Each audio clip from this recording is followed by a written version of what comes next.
are going to hear from my friend, Dr. Jeff Crippen. He is a practitioner in a little town called St. Joe, Texas. Everybody raise your hand and let him know that you've been there. Okay, that's it. Nobody has been there. But, so he has built a very vibrant practice about 45 minutes away from most of his clients, which is pretty awesome that people travel to see him. I met Dr. Jeff in 2023. We were both at a seminar in Ohio, and the speaker gave him a hard time because he's like, only a practitioner from Texas would come in flip-flops in November. So I was surprised he didn't wear his flip-flops today. I guess things change. You grow up in 2 years. And so since he was the practitioner from Texas and I was going to be alone, I said, hey, would you like to hang out tonight? I'd love to get to know a new practitioner from Texas. I was stunned because he said, yeah, but it's going to be a short night for me because I have to go to Mexico tomorrow morning to promote my book. So people that have been around me for a while know that when I was 49, I set up to read 50 books in a year. And so to meet an author right after that time was really exciting to me. He doesn't claim to be an author, and he even talks about that in his book, but he is an author. He had a story to tell, and I can't wait for you to hear from him. He is a very vibrant practitioner, fully alive, fully present. So y'all just give Dr. Jeff Crippen a great round of applause, and let me turn it over to him.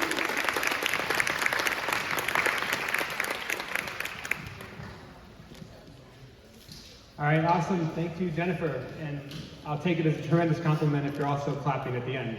So we'll see. We'll take it at the beginning, but we'll especially take it at the end. Just a quick question to begin. How many of you guys set a goal or resolution for 2026? Anybody have a health goal or resolution? Okay. Anybody have somebody they'd like to help achieve a health goal in 2026? A friend, a family member? Anybody just not want to raise their hand no matter what? Awesome. Give yourselves a round of applause. Thank you for your honesty. Great, so that's what we're going to talk about today. We're going to talk about, the title of the talk is Resolutions to Reality, but it's one of those things that stop us from achieving our goals. Statistically, 90 to 94% of all New Year's resolutions will not be achieved, but statistically, people don't show up on Saturday for a health fair. So you guys are already the exception. We're going to talk about how can we supercharge that, and how can we set you guys up for success in 2026. As we do that, we're going to talk about the power of whole foods, we're going to talk about the power of connection, and we're going to talk about the spirit, mind, body connection, how that connects all in to creating optimal health. And as we begin, I just really want to acknowledge each of you guys for being here. It's a Saturday afternoon. There's sporting events going on. Right? The Texans are in the playoffs, but not today. But I really want to acknowledge each of you guys for taking the time. Thank you to Jennifer and her team for putting on the event. How about a round of applause for the Senate? Thank you for putting on such an awesome event. And to each of the vendors, I had a chance to walk around. There's some really cool, you guys have a really cool community of practitioners here. And as Jennifer mentioned, I'm in a town called St. Joe. It's about 1,000 people. The amount of cattle in the town is probably more than 1,000. When I moved to the town to open a wellness center, there was only one restaurant in town, and that was Dairy Queen. So it's not exactly the place you think, hey, here's a great place to build a wellness center.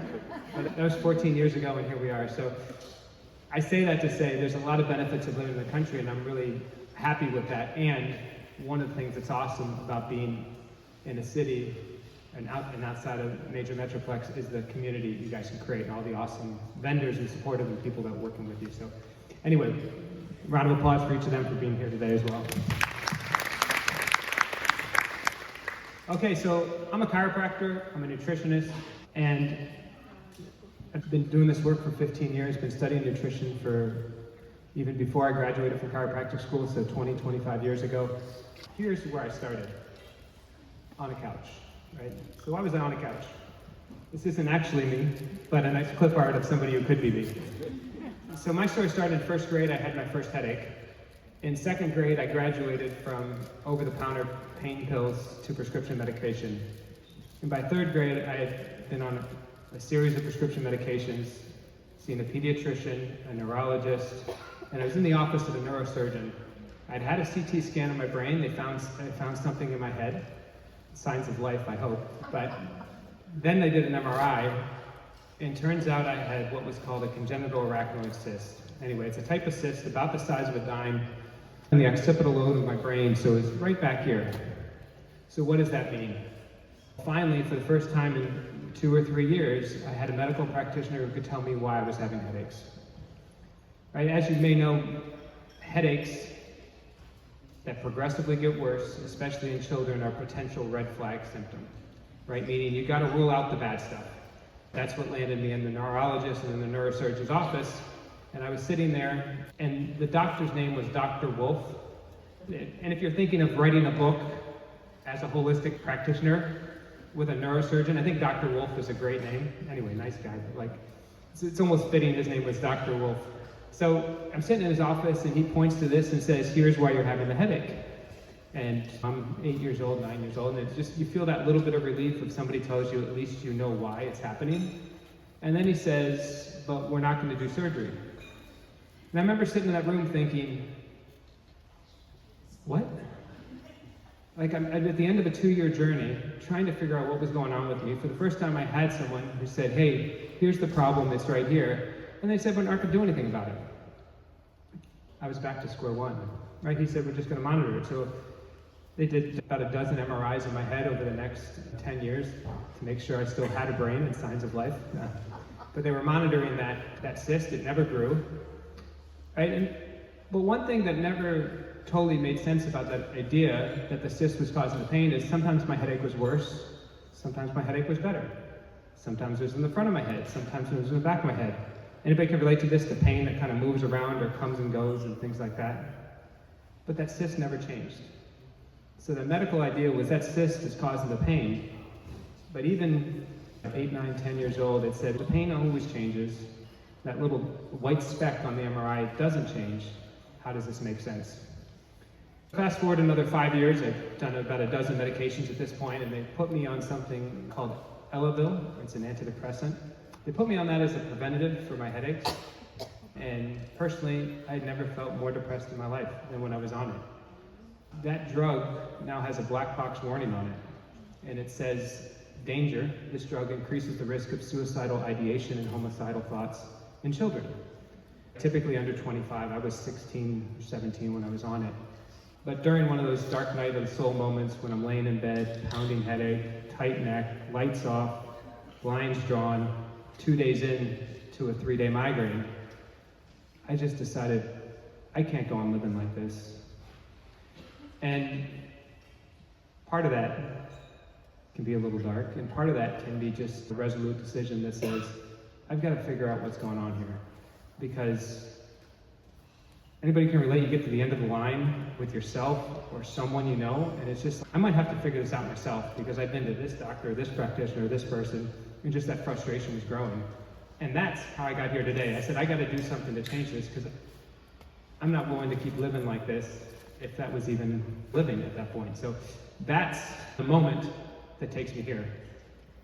So what did I run into? I ran into a medical system that is great. There's wonderful doctors, tremendous technology. What they can do with blood work and MRI and CT scan is amazing. And it's failing us to a certain degree, right? World Health Organization, last rankings in 2000. U.S. healthcare system ranks 37th in the world. Interesting fact, the average American can name between 15 and 30 countries. So we can't even name as many countries as are ahead of us on the list. Heart disease kills more and more people each year despite incredible advances in open heart surgery, robotics, and diagnostic, and despite sending $500 billion, starting in '71 with Nixon's war on cancer, back when the government spending $500 billion was a big deal. Now it seems like a weekly event. But $500 billion on cancer, the rates of cancer have largely been unchanged over the last 50 plus years. Last year there was data available, it was 2023, $4.9 trillion was spent on healthcare. just under 20%, about 18% of total GDP, $1,200 per month per person in this country, man, woman, and child. And for that, we have allopathic disease care, the medical system being the #1 cause of death. Excuse me. Maybe a slip there. No, not the #1 cause of death. We'll get to that in a second. The #1 cause of personal bankruptcy in America. And Medicare is the largest unfunded liability. So we'll get into the death component here. And just so it's not just me saying it, this is Barbara Starfield. She wrote this in the year 2000 in JAMA, which is the Journal of the American Medical Association. I just say that because it's an insider telling this story. The title was, "Is the U.S. health really the best in the world?" And it found allopathic medical care was the 3rd leading cause of death in the country behind heart disease and cancer, killing over 300,000 people a year. Gary Null, a PhD with a team of MDs, revised that research a few years later and said actually she was wrong, but her number wasn't high, it was low. And he actually estimated that number at 700,000 to 1 million people per year, making our healthcare system in this country the leading cause of death. Now that doesn't mean all doctors are bad. It doesn't mean there's no value in it. But it does mean that it's an emergency care treatment system. If you have high blood pressure and it's over 200, recommendation, go to the ER. How many people blood pressure just went up? Thank you. I'm doing special effects now, it's really new. This is fun. Okay, if your blood pressure is over 220, boom! Allopathic, you're good. So thank you for the question. Allopathic means against disease. So it's the pharmaceutical traditional medical care. I hesitate to call it healthcare, so I use allopathic, but allopathic means allo meaning against and pathy meaning disease. So the idea is if you have high blood pressure, what do? Take something to lower it. If you have pain, what do? You take something to numb the pain, get rid of it. So it's against whatever symptom's there. Allopathy is treating the symptom or getting rid of the symptom. And this is what he came up with, but you add it all up, it's 800 to 1 million deaths per year. And like I was saying just before, there was a small explosion in the back of the room, is that medical care isn't all bad. It has a time, it has a place. If your blood pressure is over 200, okay, we're good. If your blood pressure is over 200, right, there's a time to get on some medication and go to the ER. But there's also a time to ask, why the heck is my blood pressure over 200? That's your body talking to you. Hello, wake up! So what can we learn about that? So when you have a fire in your house, call the fire department, but then call the contractor to rebuild the house. And that's the best way to use the medical system. We can use it as a fire department when needed, but what happens when you call the fire department? You're probably gonna have some broken glass, a busted down door, and some mold in your house as a result of the water damage, right? So there's a problem when you apply that paradigm of treating disease to chronic conditions, right? Instead, what if we take a look and say, what does it actually take to create health, and what can we learn from that? And that's, I think, the opportunity to look at there. So, incidentally, here's the definition of health, right? There's a gentleman about 2,400 years ago named Socrates who said the beginning of wisdom is the definition of terms. So go ahead and read this and just say to yourself, I feel wiser, right? Health, the overall condition of an organism at a given time. Soundness, especially mind or body, freedom from disease or abnormality, or a condition of optimal well-being. Hey, it doesn't say anything about symptom-free, does it? No, it doesn't say anything about 8-pack abs, right? It's about optimal function. And interestingly enough, the root word comes from kaleo, which means whole. The root word comes from wholeness. Health comes from wholeness, right? Which is, and it doesn't say anything about the way to create health is surgery or drugs, right? They can be useful, they can be helpful, they can be necessary, and we just need to be aware as we're using them, we're not necessarily creating health. We're treating disease, like I said, which can be quite valuable, but this is what would it take to create health? And the reason I put this definition, besides the advice of good friend Socrates, is if we don't know where we're going, it's hard to get there. Does that make sense? If you don't know where the UK is, it's going to be hard to get there. Jennifer didn't put the address in the event today, you guys would have a hard time finding it, right? So that's what this, the definition of health is a North Star compass to where we're going. So, we talked about resolutions. We talked about 96% of people fail at them. And the question is why? Right, and for that, I want to show this. So this comes from the work of the Advanced Coaching and Leadership Center, but they basically talk about what you want is the effect point, and behind that sits the cause. So let's take example of health, right there in the center. So health is a result of one thing, and that's what you do, right? Eat right, live right, mindfulness, meditation, right? There's a series of actions or doing thises that we can do to create health. But what sits behind that? The plan for who we are, right? If we've set up life to be working 12 hours a day, 14 hours a day, and our lunch is consumed in a drive-through window, right?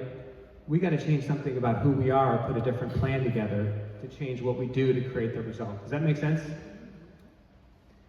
And this is the idea of be and do and have, but this is the result of the effect point. But what sits behind that? Well, what sits behind that is our vision.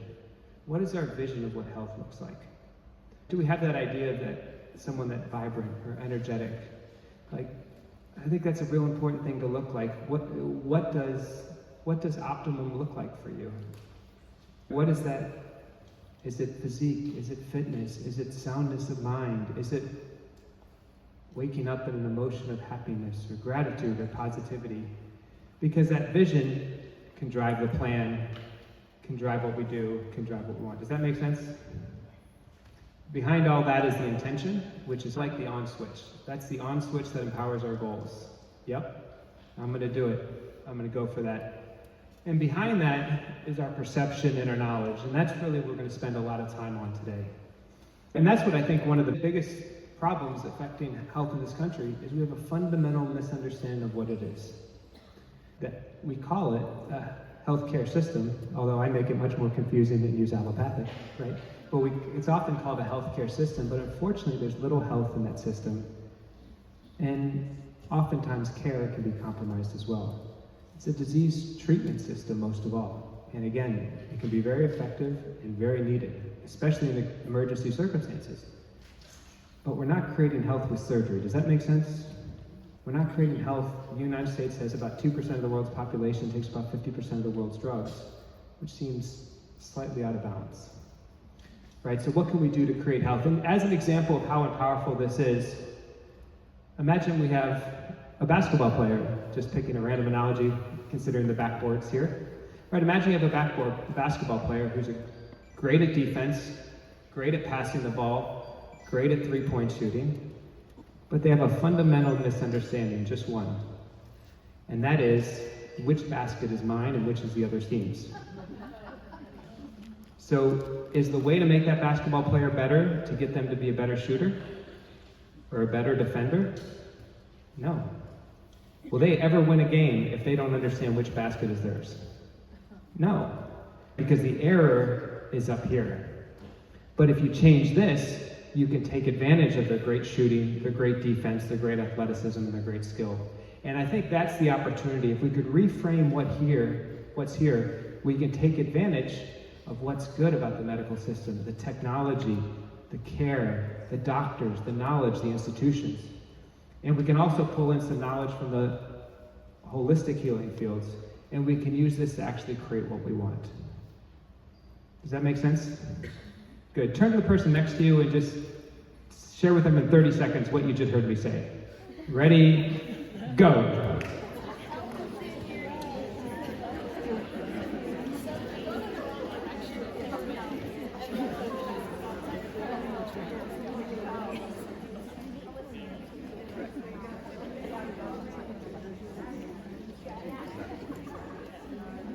All right, about 5 more seconds. Begin to finish up. Yeah. Thank you. Give your partner a high five and say, thank you, you're smart.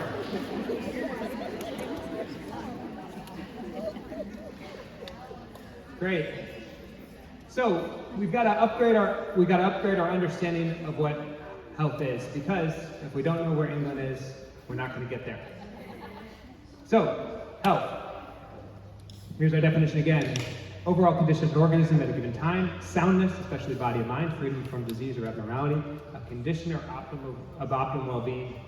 And that takes us, and that's what I've spent 5 years trying to turn into a book, right? And really what that came from, and the story Jennifer was alluding to, is I went to college and I changed my major, and then I told my parents I didn't know what I wanted to do, and I was going to drop out of school. And my parents, with all the love and kindness they had, told me I wasn't going to drop out of school. So I decided, okay, I'm going to stay until I figure out what I want to do. And I looked at 16 different majors. There's only one major I refused to look at. Anyone want to guess what that is? Medicine, close. English. So writing, I just refused to look at any English major. God has spoken. I had a plan for you, son, and it wasn't that. You're right, I'm sorry. So that was it. So that's the one I refused to look at. Actually, just for fun, I took a medical physiology class during that semester. And it was with a bunch of pre-med, pre-dental physical therapy students, and I enjoyed it. I enjoyed learning about I enjoyed learning about physiology, and the people were stressing over, oh my God, I got to take the MCAT and stuff like that. And I said, maybe that's a sign. I'm enjoying it, having fun with it, and they're stressed out by it. Anyway, that was part of that journey.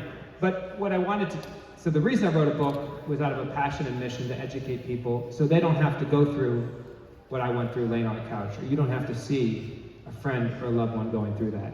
So what I wanted to look at are what are the principles or what are the steps to create health, and one of the things I wanted to look at is what must be true about health. And to think about that, I thought, what are the principles that were just as true now as they were 100 years ago, or 1,000 years ago, or 10,000 years ago? And that's what I wanted to look at, because otherwise we're looking at you listen to one podcast, ooh, that's a great idea, and then you hear another one, wow, that looks like a shiny object, and then all of a sudden you read a book and there's 20 different things for headaches, and you read them all, or back when I was younger it was blog posts, and then all of a sudden you're more confused than when you began. Anyone can relate to that? Yeah, maybe just me and some friends. So what I wanted to do, what are the principles that are actually true throughout time, and that's what we're going to go through today, and I'm going to start with this first one, what I call the Yellowstone Principle. So to do that, let me tell you a story. This is a beautiful picture of Yellowstone. So in the 1990s, Yellowstone had a problem, right? They had a problem of an elk population that was growing out of control. In addition to that, they had a loss in the migratory songbirds. They had the loss of the cotton and aspen trees, right? The fish population, the muskrats, the ducks were going down, and they had erosion of the streams and rivers. So what was the issue? And how do they bring Yellowstone back into balance? That was the question. So they started with the elk. Right? They started with the elk and they decided, if we got too many elk, what should we do? What'd you say? You need something to eat some. Yeah, they eventually figured that out before they tried some other answers. So before they got to the point, you need something that eats them, which is absolutely the right answer. They tried trapping them and then moving them and then shooting them. And none of that seemed to work. Yeah, a moment of silence for the elk here. It is. So this went on for decades, and it still wasn't getting any better. And then the elk population went down slightly, but there was no change in the rivers and the streams and the aspens and the cottonwood trees. So they looked for something else. What else could we do? And what they should have done is asked you, because clearly it would have been much quicker. But it took them a little longer to figure it out. But what they thought about was, what could we do? And the answer is introduce a predator. And when they did, that's what changed things as a whole. And what they did is they introduced the wolf. The wolf. So they introduced the wolf. 14 wolves in 1994, 95, and 17 wolves in 1996. So 31 wolves in Yellowstone, which is approximately 2.2 million acres. Right? Not a small place. It crosses 3 states, Montana, Wyoming, and Idaho. So they introduced 31 wolves over in a park that's 2.2 million acres. And what happened? The wolves were a natural predator of the elk, so what did they do? Eat the elk. But it wasn't just that, because they could have done that trapping and shooting the elk. It changed the behavior of the elk. Instead of being in the valleys and gorges, they moved into the trees in the woodlands. What that did is allow the aspen trees and cottonwoods in the valleys and gorges to regenerate. Then what happened? The songbirds now have a home. Exactly. And now the beavers have a food source. And yeah, blast. Yeah, that's exactly right. And now they can make dams. And then the erosion can reverse in there, and the population of ducks and muskrats and fish and amphibians could reverse. So it was one single change, right? So 31 wolves in a national park, that's 2.2 million acres, and it totally changed the migratory patterns of the elk and brought the system back into balance. And that is an example of holism. That is the example, that's why I call it the Yellowstone Principle, is the whole is greater than the sum of its parts, which comes from another one of our Greek friends a while ago, Aristotle. But that's the principle of holism. So what the heck does that have to do with our health? The question is, when we have a symptom, are you or your doctor or your healthcare team, are you shooting elk, or are we looking for the underlying cause? Because our body is an ecosystem, not drastically different than Yellowstone. All right, we have maybe 30 to 50 trillion cells in our body, and they're all working together, or they're not. But a symptom is more often the body talking to us and giving us information. And if you and your healthcare team can work through and find out, right, and Jennifer and her team do a great job of that. If you can help, they can help you interpret, what are the symptoms? What is my body trying to tell me? Because if blood pressure's high, that's a sign, right? Is there stress? Is there liver toxicity? Is it a kidney issue? The kidneys release a hormone called renin that raises the blood pressure. Why would your kidneys raise the blood pressure? Maybe because if they don't filter the blood and get the toxins out, you're dead. Better to be alive with slightly elevated blood pressure than dead with toxins in your blood, right, as an example. So there's a series of things that can raise blood pressure, but the point is it's a sign that your body's talking to you. So are we listening, right? Now, but of course, that's how we treat ourselves. We treat the symptom often and not the cause. But we could learn a lot from these guys right here. These are plants, right? And if we have a plant, what are the three things a plant needs? Give me one. Sun, water, air, kind of nutrients, healthy soil, right? Those are the things a plant needs. So imagine we treated plants like we treat humans. Welcome to this imaginary world we'll call plant world, right? So this plant world is very advanced. They've gone past this antiquated idea of needing soil and water and sunlight. How old-fashioned, how quaint. No, when we have a symptom in plant world, what are we going to do? We're going to give it a drug, or we're going to give it surgery. So first thing we have to do, of course, is we have to diagnose disease, because that's the beginning of the medical journey. So let's say we have something like this. The first thing to diagnose the disease, of course, you have to turn it into Greek or Latin. It's got to be slightly confusing. So we're going to call this brown leafitis, right? Inflammation of the brown leaf. So we have a name. Now that we have a name, the government can research it. We can have scientists studying a cure of it. We can have people raising money for the cure of brown leafitis as we try to figure out what it is. Maybe we could even have tiny masks to prevent the spread of brown leafitis. Or we could get special interventions to treat it, like Rust-Oleum. Cover it up, paint it green, not a problem. Or we could do special plant surgeries to remove the diseased leaf. We could have maybe call it a brown leafectomy of some kind. But this is ridiculous, right? Yeah, this is what we're doing to ourselves all the time. Right, we treat our plants better than we do ourselves. So just that brown leaf is a sign that plant needs the right amount of sunlight, the right amount of water, and healthy nutrients in the soil. It's the same thing with us. If we have a symptom, high blood pressure, heart disease, shortness of breath, autoimmune challenge, chronic respiratory issue, that's the body talking to us. There's something we need. So can we figure it out? And that's the Yellowstone Principle. That's this idea that you or we are not a reductionist set of symptoms. And that's, if my cardiologist told me this, and my nephrologist told me this, and my brain doctor told me this, and my general practitioner told me this, the patient will come and say, it's okay. But one put you on one drug for this, and then the other one put you on a drug for the side effect of that, and another one put you on a drug for the side effect of that, and no one's managing all of it, right? Does this sound familiar to anyone? You, friends? Right, I have this conversation all the time, and we all need a quarterback in that system. Right, someone to look at and say, hey, you're not a heart, or a kidney, or an arthritic left knee. You're a whole person, a whole being. Right, those systems work together. Sometimes knee pain can connect to adrenal, or can connect to heart, and high blood pressure can connect. Like, these things connect. That's the point.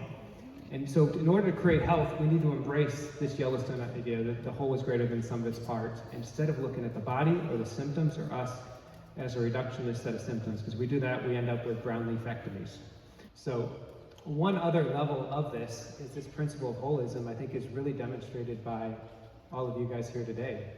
Like, on another level, the whole is greater than some of the parts is the value of community, right? That's the value of each of you guys here today. That's the value of the teams and vendors that are here talking about chiropractic and red light and mental support and emotional support and gym memberships, right? We're talking about all these complementary skincare, things that can support health, because health is very much a team sport.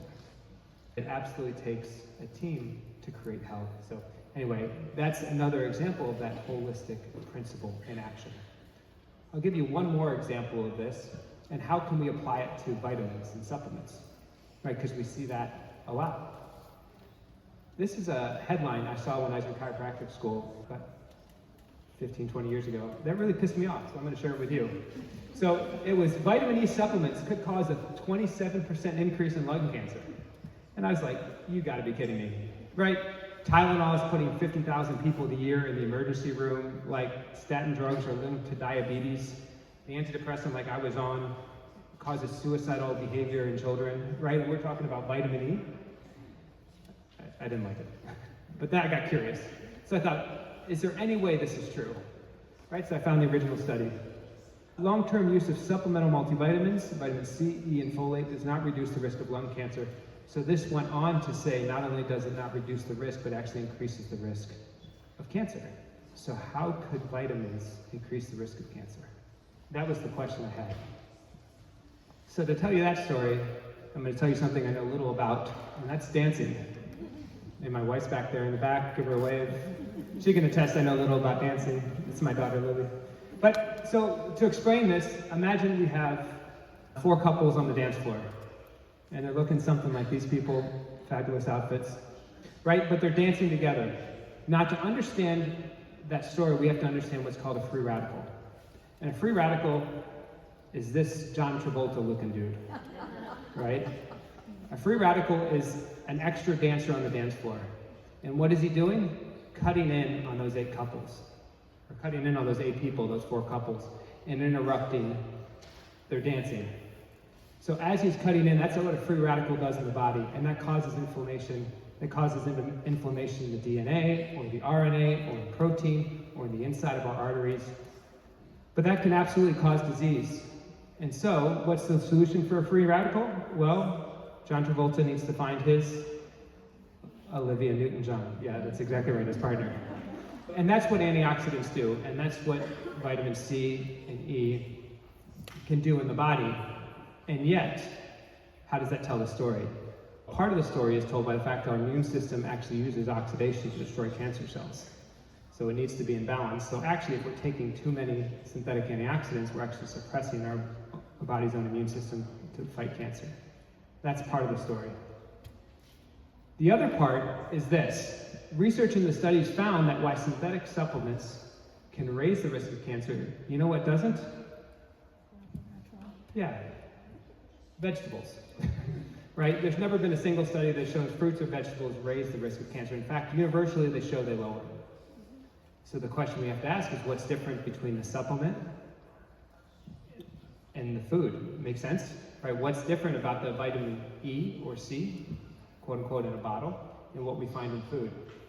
And the answer is this. So what the heck is this? This is vitamin C as found in food. Is that ascorbic acid? Right? That's if you go to GNC and you buy vitamin C or synthetic vitamin C, it'll say 500 milligrams of ascorbic acid or something like that. You guys have seen this? You with me? Great. So what's the problem?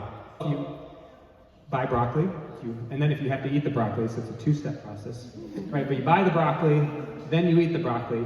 You don't just get the ascorbic acid. What else do you get? The bioflavonoids, the P factor, the K factors, the J factors, something called tyrosinase, which is a copper-based enzyme that supports adrenal health and thyroid health. But you find all of those things in whole food vitamin C, in foods. You know how much you find in synthetic supplements? Just this little bitty part outside, which is roughly 2 to 5% of the weight of vitamin C. So what does that mean? It means you're not getting all the rest of the parts. So how I explain this to patients is when you get just ascorbic acid, it's like someone gave you wrapping paper for Christmas with nothing inside. That's what that is. It's ascorbic acid, the antioxidant part of vitamin C, or alpha tocopherol, the antioxidant part of vitamin E, are the wrappers that protect the functional parts inside. So if we're getting just that, we're getting a present of wrapping paper and empty box. Merry Christmas. Right? But that's not the whole story. It actually gets worse. So the question is, where do they get ascorbic acid from? Anybody want to guess hydrogenated sugar processed with acetone? No. Yeah, that's where vitamin C synthetically comes from. Any guess on vitamin E? It's derived from Mouse urine. petroleum. Mouse urine is a heck of a guess. I've never heard that one before, but I don't know how many times I'd have to give this presentation for somebody else to say mouse urine. Let me know. But that's great. Yeah, if that ever happens again, I'm going to find you. Not mouse urine, but we're going to go with oil or petroleum base. So if this article instead said that petroleum-based synthetic supplements raise your risk of cancer 27%, that would make a little more sense, right? Instead of whole foods. So this is an example of that Yellowstone Principle again. The whole is greater than the sum of its parts. It's not just about taking a fraction of this out. We need the whole piece. Right? And that's what Standard Process does. That's what Jennifer and her team use, is supplements that are based on that whole food idea. And, as luck would have it, you guys know what happened 3 days ago? We turned the pyramid 180 degrees. Big news. Yeah, round of applause. Hallelujah. Protein, dairy, healthy fats, fruits and vegetables. And guess what it says? Eat real foods. Finally introducing the new pyramid. It's brand new. No one's ever done this before. There's no cultures in the world that have ever figured this out. Ever. There was a study years ago that said the average ancestral diet has between 3 to 10 times the nutrient density of the average American diet, which means all those cultures who fortunately never read a nutrition book are all 3 to 10 times smarter than all the us trying to figure it out, right? But we flipped it on its head. Apparently they did that in South Park years ago as a joke, and now it's turned into real life. But what is this telling us? This is the Yellowstone Principle in action. Eat real foods. Fantastic. That's the end of my nutrition talk. So anyway, this just happened 3 days ago on Wednesday, and obviously going to be a huge step forward, especially when we get some policy to follow up on that, especially things like kids' lunches, right? Our farm policy. Jackie, you probably speak to this more than I have, but I think 90% of all the supplements, or all the subsidies go to sugar, corn, soy. Yeah. Growing up, my dad, one of his jobs for General Foods was he was head of the division for post cereal. Uh-huh. Back when it was like, here's how to give a kid a healthy breakfast. Yeah. Pour some cereal in a bowl, pour some milk, and they're good. Yeah. Number one source of glyphosate, anyone know what it is? Wheat. Yeah, wheat, yes. Breakfast cereal, yes. Specifically, Cheerios. Round of applause right there. Number two source of glyphosate is Honey Nut Cheerios. Yes, that's right. So we don't have to go far for that. Yeah, so here's some glyphosate. Here's some Roundup. My lovely child, here's your balanced breakfast. We can do better, and we hope we're going to. So that's a little bit about the Yellowstone Principle. The second one is the Model A Principle. I'll save you the story behind it, but the idea is best. I love, Roger Williams was a biochemist at the University of Austin. He discovered one B vitamin and was involved in discovering two others, and his brother was involved in discovering a fourth. So he knew what he was talking about, right? Right here in Austin. And he wanted to communicate that nutrition isn't one size fits all. And if one size fits all doesn't work for a poncho, like when's the last time you put on a poncho? Like, oh yeah, I think this fits pretty good. If we can't get a poncho on one size fits all, how are we gonna do nutrition? And what he said, he wrote a book. How do I communicate this? He called it Biochemical Individuality. You are unique, right?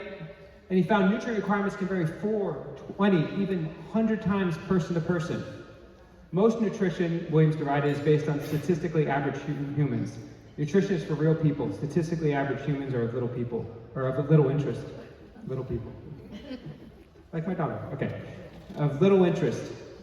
And we know this, right? Bodybuilders need more protein. If you're sick, you need more whole food vitamin C, you need more zinc, right? If you're pregnant, you need more of everything, right? It's just, we know this is true on some level. But he did the science behind it. He tells a story in his book of the Scotch whiskey man, which I'll tell it quickly, which is a guy who lived into his 90s drinking a fifth of scotch every day. He ran a business, he was active, and he was metabolically healthy. So the researchers studied him and basically said, this can't be possible.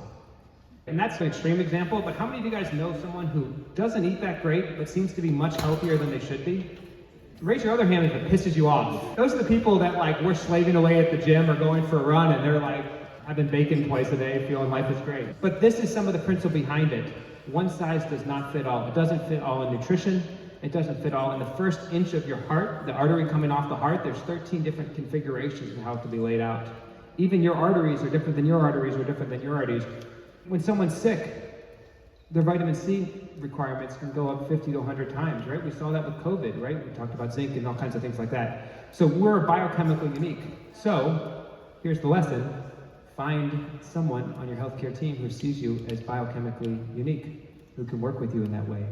Because what's right for you, right, we're going to do a talk tonight on headaches, right? And if I have a headache as a young kid, and another person's a menstruating woman who has a headache, and somebody else, a 22-year-old college student on a late Saturday night has a headache, and the other one's a soccer player after doing a header to the head has a headache, probably all those headaches are caused by something different. Make sense? Yet, so we need to recognize the uniqueness of each of us. Next principle is the quantum principle. It's the power of nothing. And it's nothing, I won't tell the whole story behind it, but there's a reason I call it nothing. But the body's built out of organs, which are built out of tissues, which are built out of cells, which are ultimately built out of the atom, or the Greek word meaning indivisible, although we've since can split the atom. But what do we know about the atom? We know it's 99.996% empty space. What else do we know about the atom? It's actually not empty, right? It's not empty space, it's full of energy. So that means the foundation of our body, the foundation of this table, it can feel pretty real, but this is 99.996 empty space, right? And if I drop my computer, I'm going to find out exactly what that means, right? But so is our body. So what does that mean? It means the power of the intangible and the invisible can have a powerful effect on your health. How many have walked into a room and seen someone on their other side and their stomach just, ugh? Raise your hand high. Good. How many people is that other person in the room today? Kidding, you don't have to answer that. But that's an example. We've also seen studies that being an optimist versus a pessimist can increase your longevity by 7 to 15 years. Which is especially amazing because things like wearing a seatbelt, having optimal blood pressure, having normal levels of cholesterol, which is a whole other story, and not smoking can increase your living 1 year, 2 years, 3 years, maybe a little bit more. But we're talking about the mood level that you're energizing your body with is 3 to 5 to 10 times more powerful than that. How is that true? We have to understand the power of nothing. One quick quote about that, just as we're talking about all the ancient Greeks today, the three of them. The greatest mistake in the treatment of disease from Plato is that there are physicians for the body and physicians for the soul, although the two cannot be separated. Right? The opposite of that Cartesian duality, but that unity of soul, body and mind, body and spirit. And one more quote, Oxford biophysicist C.W.F. McClare, he said our body is 100 times more efficient in relaying environmental information than physical signals, such as hormones, neurotransmitters, growth factors. That means when you walk into a room and you get those bad vibes, or those good vibes, right, that's 100 times more powerful than the hormones moving through your body. So that intangible is 100 times, more powerful than the tangible. That's a whole nother talk, but and some of that work comes from Bruce Lipton on epigenetics and the biology of belief, which is a fantastic book.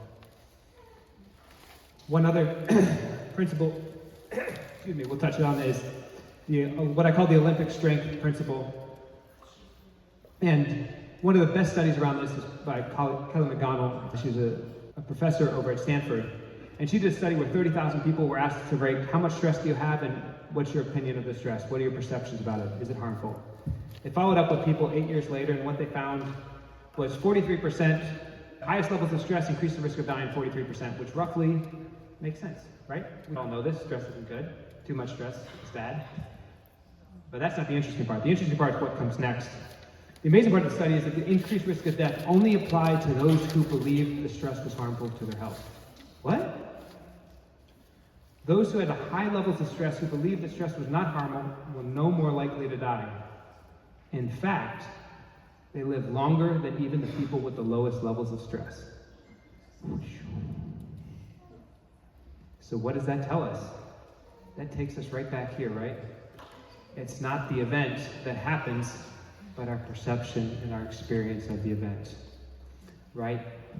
That's the lesson Kelly's saying from this, and this isn't woo-woo science, but the highest level of stress who saw stress as a positive live longer than those with even the lowest levels of stress. So this is one example of how titanic problems lead to Olympic strength, but the whole idea of how stress can make you stronger. Another example of that, go for a run, right? There's something called Wolff's Law, which is the more stress you put on the bone, the stronger it gets, right? Stress makes you stronger. That's called going to the gym. It's working out, right? A child building their immunity. As stressors enter the body, the immune system responds to it.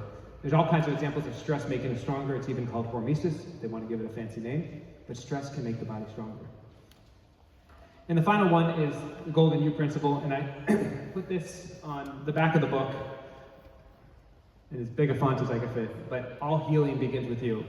What I tell every patient who walks in, the number one doctor in your life is yourself. So that's it. Basically this principle, there's a non-material vital force that sits within all of us. The body needs no help, just no interference. That's one of the biggest things I took from the philosophy of chiropractic. We don't need to do healing, we just need to give the body what it needs, so let it know what it needs to do. And the best healer is within all of us. When's the last time you thought, hey, I'm gonna build 3 million new red blood cells and recycle 3 million red blood cells every second? We're not doing that. There's an incredible wisdom. And that's that Golden U Principle. One other principle I want to connect just to that was this idea of the power of connection. And anyway, this is building off of something Jennifer said, hey, a big part of this event is community, right? Community is something we really want to emphasize with each of you guys here, with the vendors, with their community. So this is from a researcher named Christakis, who is a researcher at Harvard. And what he did is studied the power of connection. If your friend becomes obese, the probability you will become obese increases 57%. If your friend gains weight, your likelihood to gain weight increases 171%. If your friend is happy, you are 45% more likely to be happy. If your friend is lonely, you are 52% more likely to be lonely. And these connections exist up to 3 degrees of separation. You, your friends, your friends' friends, and your friends' friends' friends. So if you decide, hey, I'm gonna eat better, I'm gonna get healthier, your friends are more likely to eat better and get healthier. Does that make sense? And then your friends' friends are more likely to eat better and get healthier, which is somewhat surprising to me because I barely have a lot of friends, so I sure don't know that many of my friends' friends, right? And how many of our friends do we know? The answer is like, roughly to round it to a whole number is 0. But the effect is happening. And that happens whether we start smoking or stop smoking. We decide to vote, we decide not to vote, we decide to gain weight, we decide to lose weight. The power of connection, it's a telepathic universe, right? But the point is we are very much connected. So one of the ways, and I asked you at the beginning, how many of you guys want to help a family member or a friend get healthier this year? One of the best ways is start with yourself. The cliche is put on your own oxygen mask on the airplane before you help someone else, right? Except for you, honey, I'd put yours on first. Right? But the idea is we can do that. We can get ourselves healthier knowing that by doing that, we're actually helping those around us. So thank you guys all for being here. Again, we're working on this perception and knowledge to feed the intention, feed the vision, feed the plan, to help you put more action in you're doing to create health. Thank you guys very much.